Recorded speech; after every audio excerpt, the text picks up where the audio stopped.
السلام علیکم ناظرین، میں ہوں آپ کا میزبان دلزیب آکاش۔ آج میں آپ کو ایک ایسی سٹوری کے حوالے سے بات کرنے جا رہا ہوں جو موٹیویشن سٹوری ہے۔ ہمارے معاشرے کی ایک تلخ حقیقت کے بارے میں آپ کو بتانے جا رہا ہوں۔ ہمارے معاشرے کا وہ حصہ تو ہے لیکن معاشرہ اسے قبول کرنے سے قاصر ہے۔ ناظرین کوئی انہیں جو ہے کس نام سے پکارتا ہے؟ سب سے پہلے جو نام لیا جاتا ہے عام روٹین میں وہ خسرا ہوتا ہے، دوسرے نمبر پہ لوگ کہتے ہیں ہجرا، تیسرے نمبر پہ خواجہ سرا اور ٹرانسجینڈر کے نام سے پکارا جاتا ہے۔ معاشرے میں ان کو ایک اپنا حیثیت بنانے کے لیے ایک سٹرگل کرنی پڑتی ہے، اور اس سٹرگل کو جو ہے وہ ہمارے سامنے مثال بنایا ہے ملتان کی علیشہ شیرازی نے۔ انہوں نے ملتان سے ایک NGO کا آغاز کیا، اس کے ساتھ ساتھ اسے آگے تک لے کر گئی، یہاں تک کہ پوری دنیا میں اپنا لوہا منوایا، اور پاکستان کیا پوری دنیا میں ایک ایسا لوہا منوایا، ٹرانسجینڈر کے حقوق کے حوالے سے ایک سکول بنایا جس میں ٹرانسجینڈرز کو تعلیم دی جاتی ہے، دنیاوی تعلیم کے حوالے سے ان کو بتایا جاتا ہے۔ تو سب سے پہلے آپ کو دیر نہیں کرتے ہیں، ملواتے ہیں علیشہ شیرازی سے۔ السلام علیکم۔ وعلیکم السلام۔ کیسی ہیں آپ؟ میں ٹھیک ہوں، آپ کیسے ہیں؟ میں اللہ کا شکر۔ علیشہ بتائیے کہ کیسے آپ کا سفر کا آغاز ہوا، کہاں سے آپ نے سٹارٹ لیا، اور سید علی رضا سے علیشہ شیرازی کا لقب کیسے ملا؟ یہ بہت بڑی ایک سٹرگل ہے میری، اور بہت لمبا اور طویل سفر ہے۔ سٹارٹ اس کا میرے گھر سے ہوا تھا کہ جب میں کالج پڑھنے جاتی تھی اور اپنی ابتدائی تعلیم حاصل کرنے کے بعد مجھے فیل ہوا کہ اب میں نے آگے پڑھنا ہے، تو انفارچونیٹلی فائنینشیل کرائسس سے میں گزر رہی تھی، اور دوست احباب جہاں تک ہو سکتا تھا مجھے سپورٹ بھی کر رہے تھے۔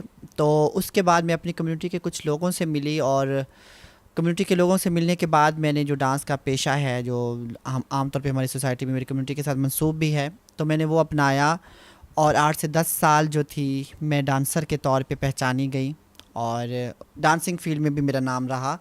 اور اس کے بعد میں یہ کرتی ہوتی تھی کہ رات کو میں فنکشنز کرتی ہوتی تھی، اور دن میں نے جو ہے اپنی کالج یا یونیورسٹی جانا اور اپنی تعلیم جو تھی میں نے جاری رکھی۔ ہاں، اس میں تھوڑا سا بریک یہ ہوتا تھا کہ فائنینشیل کرائسس کی وجہ سے میں اپنی فیسز جو ہے کلیکٹ نہیں کر پاتی تھی، تو مجھے اپنی ہر ڈگری کے درمیان جو ہے 1 سال سے 1.5 سال کا وقفہ لینا پڑتا تھا۔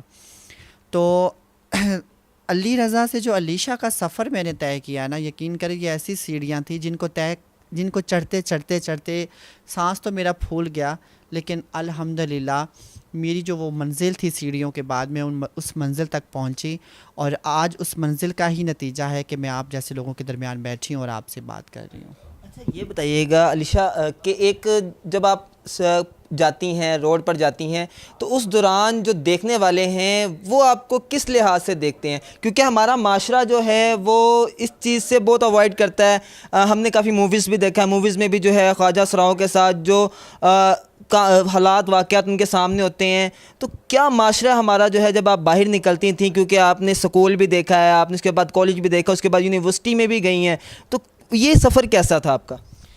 سوسائٹی سے گلہ بھی ہمیں ہوتا ہے، اور سوسائٹی کی باتوں کا دکھ بھی ہوتا ہے۔ سوسائٹی کا گلہ اس صورت میں کرتی ہوں کہ بہت سارے لوگ ابھی تک جو پڑھے لکھے افراد ہیں، اسپیشلی میں ان کی بات کروں گی، تو وہ ابھی تک ٹرانسفوبک ہیں۔ ان کے ذہنوں میں جو ہے نا خواجہ سرا افراد کو یا ٹرانسجنڈر کمیونٹی کو لے کے ایک بہت بڑا ایک نا فوبیا موجود ہے، اور وہ لوگ جو ہے اس کو تضحیک کرتے ہیں کمیونٹی کو، اور ان کا مزاح بناتے ہیں۔ اس کی سب سے بڑی مثال جو ہے میں آپ کو اکثر ٹی وی شوز کی مثال دے سکتی ہوں کہ ہمارے جو اکثر ٹی وی شوز ہیں ان کے اندر آپ دیکھ سکتے ہیں کہ کمیونٹی کو جو ہے نا ہمیشہ سے فن اور مذاق کے طور پہ استعمال کیا جاتا ہے، بجائے اس کے کہ وہ اصطلاحی طور پہ جو ہے کمیونٹی کو اس میں بٹھائیں اور ان کے اوپر کوئی اچھے پروگرام کریں۔ نہیں، وہ اس کے اوپر مذاق اڑاتے ہیں، انٹرٹینمنٹ کے لیے، اپنے شوز کی ریٹنگ کے لیے جو ہے کمیونٹی کا مذاق اڑایا جاتا ہے۔ تو یہ مجھے سب سے بڑا گلہ، اور مجھے دکھ بھی ہوتا ہے۔ میں دیکھتی ہوں کہ آپ وہ طبقہ جو پہلے سے دیوار کے ساتھ لگا ہوا ہے، آپ اس میں ایک اور کردار اور ایک اور اینٹ رکھ دیتے ہیں اس کو دیوار کے ساتھ لگانے میں۔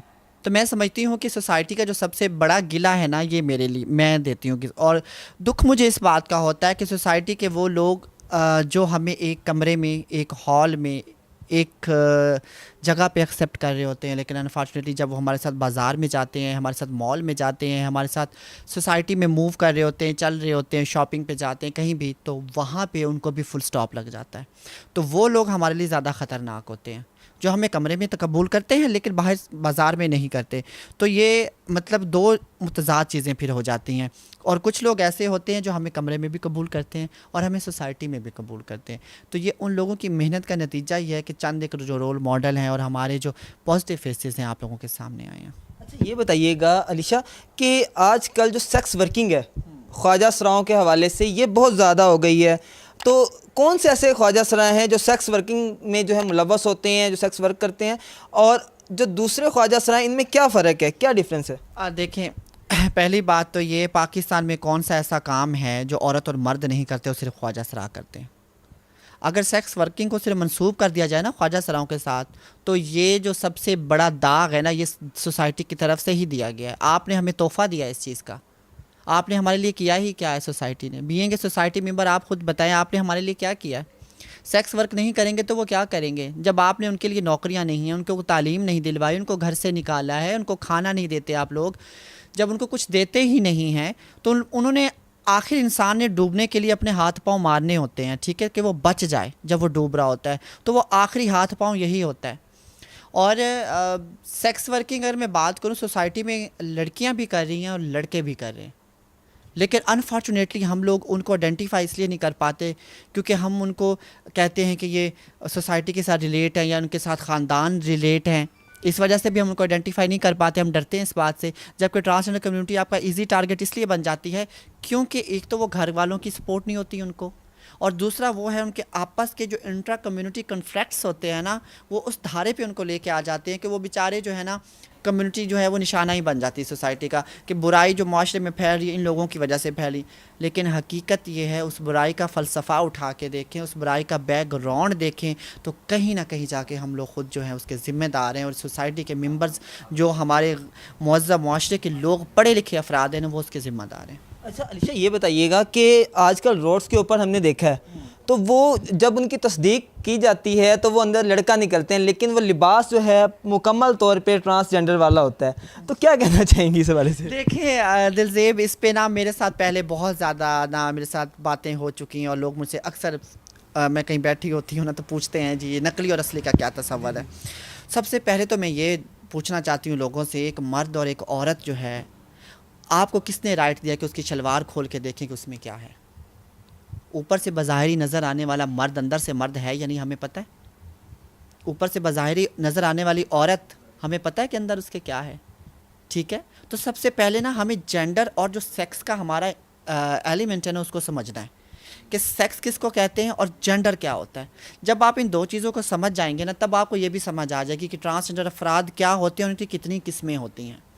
ٹھیک ہے, آپ بات کرتے ہیں نا کہ آپ لڑکے ہوتے ہیں اور لباس پہن کے پھر ہوتے ہیں. چلے میں آپ کی بات مان لیتی ہوں. آپ مجھے یہ بتائیں کہ ایک لڑکا ہونے کے ناطے آپ زنانہ لباس کتنی دیر تک پہن سکتے ہیں؟ نہیں پہن سکتے, نہیں پہن سکتے. 1 منٹ بھی نہیں پہن سکتا, کچھ سیکنڈ بھی نہیں پہن سکتا. کیونکہ اس کی وجہ میں بتاتی ہوں. اس کی وجہ یہ ہے کہ جب آپ وہ لباس پہنیں گے نا آپ سوسائٹی میں باہر چل بھی نہیں سکتے. جو تذلیل اس لباس کے ساتھ آپ کی ذات کی ہونی ہے نا وہ اللہ جانتا ہے, پھر آپ جانتے ہیں نا, کیونکہ قبر کا حال تو مردہ جانتا ہے کہ کیا ہوتا ہے اس میں. تو میں یہی کہنا چاہتی ہوں, یہ میسج میرا ان لوگوں کے لیے ہے کہ جو کہتے ہیں کہ یہ اچھے خاصے مرد ہوتے ہیں اور عورتوں والے کپڑے پہن کے پھرتے ہیں. ہاں ایک چیز میں تسلیم کرتی ہوں کہ کچھ بلیک شیپس ہوتی ہیں, کچھ کراس ڈریسرز بھی ہیں کمیونٹی میں, جو کمیونٹی کی جو ہماری ٹرم ہے ٹرانسجنڈر اس کے نیچے آ کے اس چیز کا فائدہ اٹھانا چاہتے ہیں اپنے حقوق کے لیے. وہ لوگ ہمارے ساتھ نہیں ہیں. میں بات کر رہی ہوں خواجہ سرا افراد کی, ٹرانسجنڈر کمیونٹی کی, جن کی آپ بات کر رہے ہیں کہ جو روڈوں پہ ملتے ہیں, آپ کہتے ہیں انہوں نے کپڑے پہنے ہوئے ہوتے ہیں. تو یہ جو میں نے کپڑے پہنے ہوئے اس کو ہماری فارسی زبان میں فرقہ بولتے ہیں. تو جو آپ نے پہنا ہوا اس کو بولتے ہیں کھوٹکی, مطلب مردانہ لباس. تو اس کھوٹکی سے جو اس تک کا یہ سفر ہے نا بڑا تکلیف دہ سفر ہے. ایک انسان کبھی نہیں چاہے گا کہ یہ والے کپڑے پہن کے روڈ پہ چلے اور اس کی تذلیل ہو اور لوگ اس کو جو ہے عبرت کا نشان بنائیں. تو آپ یہ کیسے کہہ سکتے ہیں کہ وہ اندر سے ایک انسان جو ہے وہ مرد ہے اور عورتوں والے کپڑے پہن کے صرف مانگنے یا روزی کا کمانے کے لیے؟ روزی کے طریقے تو اور بھی بہت سارے ہیں. کیا کمانے کا طریقہ بیگنگ کرنے کے علاوہ اور کوئی نہیں ہے؟ وہ لوگ کام نہیں کر سکتے؟ اور اگر بیگنگ بھی کر رہے ہیں تو ہمارے معاشرے میں کتنے بچے ہیں جو بیگنگ کر رہے ہیں؟ کتنی عورتیں آپ کو روڈ پہ نظر آتی جو بیگنگ کرتے ہیں؟ مرد بیگنگ نہیں کر رہے. تو آخر یہ لوگ اس چیز کا نشانہ کیوں بنائے جاتے ہیں؟ مطلب کہ ہم لوگ اس بیک گراؤنڈ پہ جانا نہیں چاہتے. آپ یہ تو سوچیں کہ اس مرد نے وہ کپڑے پہن کے جو مانگتا پھرا ہے بقول آپ کے وہ مرد ہے, تو وہ کیوں پہنچا اس مقام پہ, یہ والا ہاتھ ایسے ہوا کیسے ہے. تو ہمیں یہ جو چیزیں ہیں نا چھوٹی چھوٹی, یہ جو یہی ٹرانسفوبیا اس کو کہتے ہیں, یہ ٹیبوز ہوتے ہیں, ان کو توڑنے کی ضرورت ہے, اس کو ختم کرنے کی ضرورت ہے. خدا را ان لوگوں کی حقیقتیں جانیں, ان سے ملیں.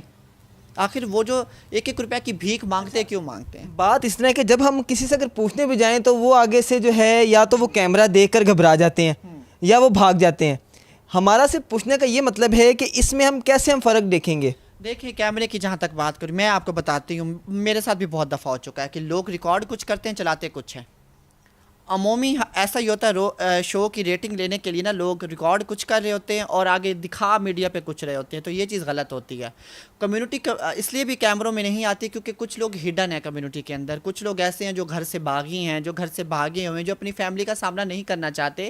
تو دیکھیں یہ تو آپ کو کنسرن لینا بہت ضروری ہے. یہ صرف ٹرانس کی بات نہیں کر رہی ہے, میں ایک عام عورت اور مرد کی بھی بات کر رہی ہوں کہ آپ بعض اوقات ٹی وی چینلز والے پھر رہے ہوتے ہیں لیکن وہ لڑکیاں سامنے نہیں آنا چاہتی, وہ انٹرویو نہیں دینا چاہتی. تو اس میں بہتر ہوتا ہے کہ ہم کسی بھی شہری کا جو ہے کنسرن لے لیں, اس سے کوئی بھی آپ آڈیو یا ویڈیو بات کرنا چاہتے ہیں نا تو آپ اسے پوچھ لیں. That's it. اگر وہ آپ کے ساتھ کمفرٹیبل ہے تو آپ اس کی ریکارڈنگ کریں, اگر وہ کمفرٹیبل نہیں ہے تو یہ آپ اس کی تذلیل نہ کریں, اس کو چھوڑ دیں. That's it. اچھا علیشہ سے یہ بھی بتائیے گا ہمارے چینل کے توسل سے کہ گرو کیا ہوتا ہے. Guru basically is a protector, guru is a guider, guru is a father. اور عام اگر الفاظ میں کہوں, اپنی زبان میں کہوں تو گرو ہی واحد وہ ذریعہ ہوتا ہے جس کے ذریعے ہمارا پورا ایک کلچر ہے ٹرانسجینڈرز کا, خواجہ سرا کلچر یا ہجڑا کلچر جس کو بولتے ہیں, جو پروان چڑھتا ہے اور اس میں تمام افراد جو گرو کلچر کے انڈر ہوتے ہیں خاندان کی طرح رہتے ہیں اور زندگی گزارتے ہیں. تو بیسک ہمارا جو گرو ہے نا, گرو وہ اکائی ہے جس کے اوپر باقی سینکڑے اور باقی عمارتیں ہماری کھڑی ہوتی ہیں. گرو کے پاس بچہ کیسے آتا ہے اور وہ کیسے پھر خواجہ سرا. گرو کے پاس بچہ کیسے آتا ہے.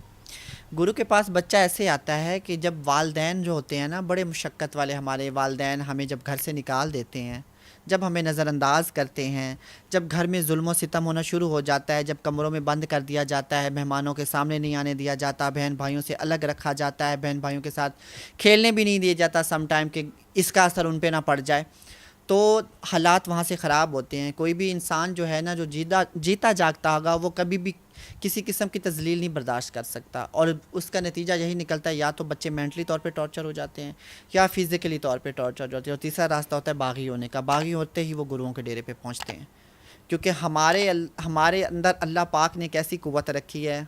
ہم روڈ پہ اگر جا رہے ہیں نا, ہمارے جیسا کوئی انسان آ رہا ہے تو آپ یقین کہ مجھے دور سے اس کی خوشبو ہی آ جاتی ہے, مجھے دور سے پتہ چل جاتا ہے کہ یہ بندہ میری کمیونٹی کا ہے, اور میں فوراً اس سے ملتی ہوں. بظاہر ہمارا کوئی تعلق نہ ہو, ہمارا کوئی رشتہ نہ ہو, ہماری کوئی باؤنڈنگ ہی نہ ہو, لیکن ہمیں اس وقت ایسا لگے گا جیسے ہم تو کہیں کم کے میلے میں بچھڑے تھے.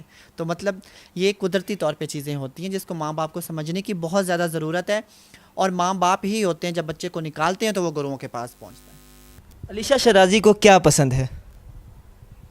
اچھے انسان جو انسانیت کی عزت کرتے ہیں, وہ اچھے لوگ جو مجھے عزت دیتے ہیں, مجھ سے محبت کرتے ہیں, اور بہت ساری اچھی چیزیں جو میری کمیونٹی کے لیے فائدہ مند ہیں, اور اچھے ٹی وی چینلز بھی جو ہمیں اچھا پازیٹیو دکھاتے ہیں. علیشہ شرازی کی ہابی کیا ہے, کس چیز کو زیادہ کرنا پسند کرتی ہیں. کچھ خاص نہیں ہے لیکن کمیونٹی کے ساتھ ٹائم گزارتی ہوں, اس کے علاوہ سم ٹائم بکس پڑھتی ہوں, اور اس کے علاوہ سوشل میڈیا کا استعمال میں بہت کرتی ہوں. ہر ٹائم میں فیس بک, ٹویٹر, اپنا انسٹاگرام, ان چیزوں پہ ایکٹیو رہتی ہوں, دیکھتی رہتی ہوں کہ کمیونٹی کو لے کے پاکستان میں کیا حالات ہیں یا کمیونٹی میں کوئی چینجز آ رہی ہیں. تو سوشل میڈیا موسٹلی یوز کرتی ہیں. ٹک ٹاک آج کل بہت زیادہ ان ہے, تو ٹک ٹاک کا استعمال بھی میں کرتی ہوں, لیکن ٹک ٹاک کی جو میری آئی ڈی میں اس میں میرے پاس زیادہ تر موٹیویشنل میسیجز ہیں اس میں, اور میں ٹک ٹاک کی آئی ڈی کے تھرو بھی لوگوں کو موٹیویٹ کر رہی ہوں ٹرانسجنڈر کمیونٹی کے لیے. علیشہ شرازی سے ہم لاسٹ میں صرف ایک ہی چیز پوچھنا چاہیں گے کہ معاشرے کی تلخ حقیقت جو ہم نے آپ کے سامنے رکھی, اور علیشہ شرازی اس میں کیا حق ادا کرنا چاہیں گے. دیکھیں میں جو تلخ حقیقتیں ہیں نا ان کو محبتوں میں تبدیل کرنا چاہتی ہوں, کہ آخر کب تک آپ ایک چیز کو کرتے جائیں گے اور کب تک آپ کرتے ہی رہیں گے. تو میں یہ چاہتی ہوں کہ اس تلخ حقیقت میں معاشرے کے ساتھ ساتھ میری کمیونٹی کا بھی رول ہونا چاہیے, کیونکہ ہم نے بھی اپنے آپ کو بدلنا ہے ابھی، اور ٹائم آ گیا کہ اپنے آپ کو بدلیں، کیونکہ حالات اور واقعات پہلے جیسے نہیں رہے اور نہ ہی لوگ رہے ہیں۔ میڈیا نے بہت بڑا چینج کر دیا ہے ہمارے پاس، جو اس ٹائم یہ موبائل ہے نا، اس موبائل نے پوری دنیا کو بدل کے رکھ دیا ہے، ہمیں ایک چین میں جوڑ دیا۔ اگر ایک تکلیف جو ہے امریکہ میں ہوتی ہے تو پاکستان میں محسوس کی جاتی ہے، تو اس میں دونوں چیزیں ہیں، سوسائٹی کا بھی بہت بڑا رول ہے اور کمیونٹی کا بھی بہت بڑا رول ہے، تو میں چاہتی ہوں یہ دونوں پازیٹیو رول مل کے بہت اچھی اچھی چیزیں کریں۔ جی بالکل، بہت اچھی چیزیں کر سکتے ہیں اگر ہم سب مل کر اس تلخ حقیقت کو اپنا لیں، ان کے ساتھ رویہ جو ہے اپنا ٹھیک کر لیں، تو ہم ایک اچھا پازیٹیو اور ایک اچھی سوچ لے کر آگے جا سکتے ہیں۔ ناظرین، اس ویڈیو کے حوالے سے آپ کی کیا رائے کمنٹس باکس میں لازم بتائیے گا۔ اسی کے ساتھ اپنے میزبان دلزیب آکاش کو اجازت دیجیے۔ اللہ میرا آپ کے یہاں میں ناصر ہو، خدا حافظ۔